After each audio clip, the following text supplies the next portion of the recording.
I don't know what you're thinking, but do you know what I'm thinking? Is it, as Francais mentioned, that some plants are capable of intent, are able to perceive and react to what is happening around them at a level of sophistication far exceeding that of humans, that they can seek, stretch out, and then seize what they require in ways far more subtle and mysterious and frightening than the most fantastic creations of fiction and our minds? Decaying castles at dead of night, graveyards, sewers have all become familiar to me in my career.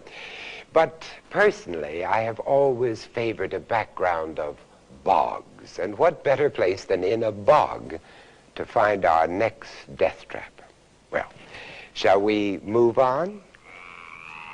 With care, I'd suggest.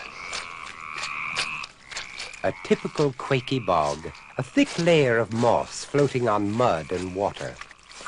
A trap in itself, but not our trap. Just an ideal place to find a little death trap named the Sundew.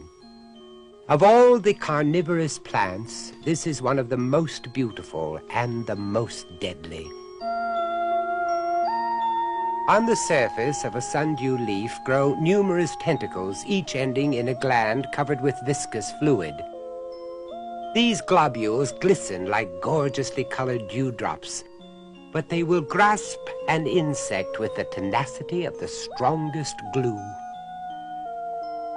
Two ants find their way into a long-leafed sundew.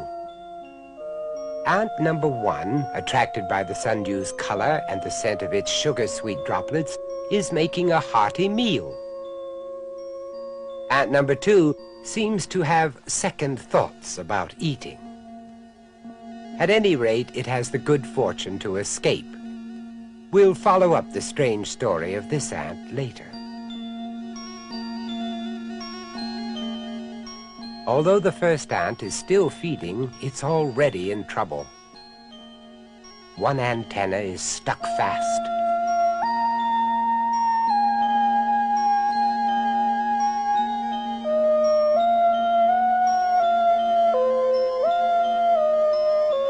Now the ant has discovered its danger and makes violent efforts to free itself. For its size, it's a very powerful animal, but it's fighting against one of the strongest glues in nature, controlled by a plant that responds to every movement from its prey.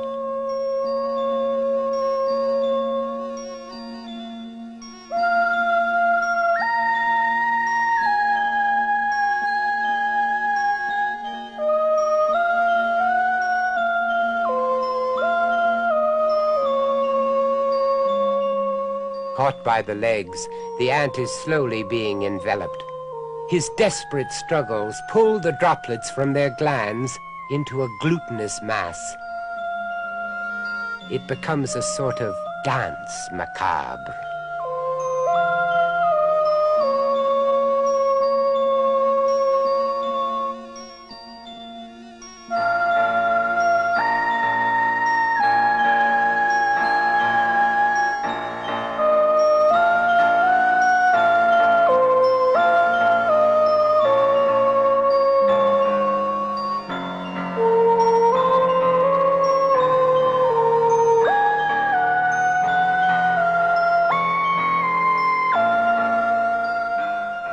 The ant twitches in its death throes.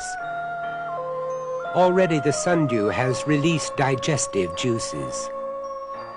The plant has begun to absorb nourishment from its victim. To help with absorption, other tentacles curl inwards to envelop the ant. In this long leaf species of sundew, only the tentacles move. But here we see a round-leaf sundew closing on a mosquito. Here the leaf itself curls round in its embrace of death. If an insect should escape, as this fly does, the leaf reopens very quickly. Like the Venus flytrap, the sundew wastes no time clutching an empty stomach. There is plenty of food about.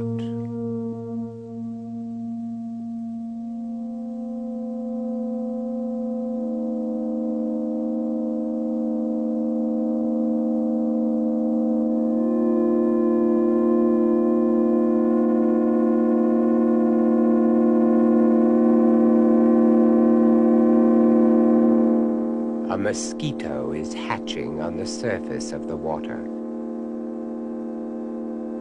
right underneath a cluster of sundew traps.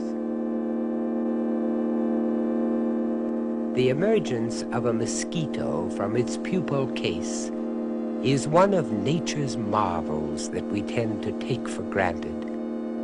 When we watch it closely, stage by stage, it assumes a strange new magic.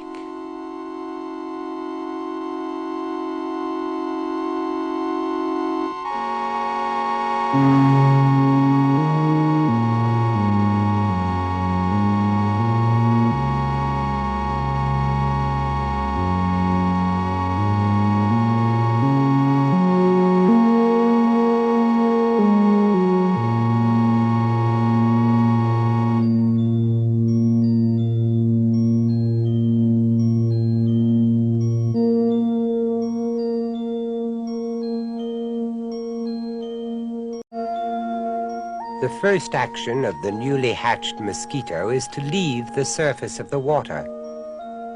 Quite naturally, it climbs the nearest piece of vegetation, the sundew stalk.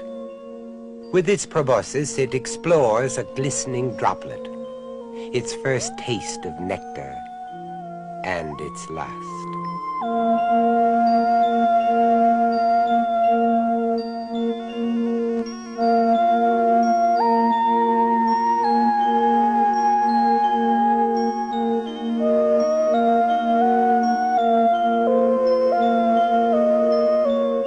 Now all the edible parts of the insect have been digested, and the tentacles unfold as the sundew resets its trap.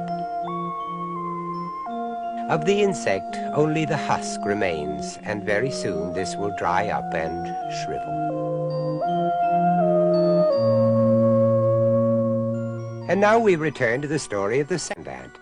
It simply couldn't resist the lure of a sundew. And from what we've already seen, its chances of survival are pretty low.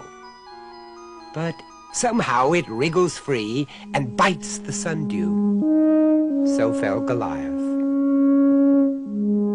The victorious ant struggles off, sticky-footed, perhaps wiser, certainly very lucky.